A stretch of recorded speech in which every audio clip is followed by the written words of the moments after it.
नवाज शरीफ की वतन वापसी के ऐलान के साथ ही मुल्क भर में नून लीग के रहनुमाओं ने इस्तकबाल की तैयारियां शुरू कर दी। दानियाल चौधरी कहते हैं कि लाखों का मजमा नवाज शरीफ का इस्तकबाल करेगा।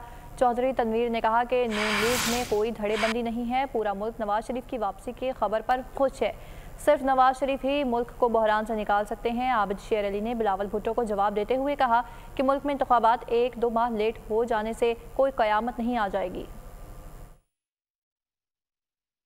लाखों का जो मियां नवाज शरीफ को रिसीव करेगा, पूरे पाकिस्तान से 3-4 लाख लोग इकट्ठे करेंगे और जो मियां साहब का इस्तकबाल करेंगे और कौम मुंतजिर है जी। इस मुश्किल टाइम पे, इस मुश्किल बहरान में मियां नवाज शरीफ के अलावा कोई उम्मीद नहीं है। खुशी की लहर मियां साहब के अनाउंसमेंट पे जो अनाउंस हुई है आज, कौम का जिस लीडर पे ट्रस्ट है और जो ये समझते हैं कि इस बहरान से हमेशा की तरह मियां नवाज शरीफ जो उनको निकाल सकते हैं इन बहरानों से, तो लोगों के अंदर एक मैं समझता हूँ कि बहुत पॉजिटिव मैसेज है।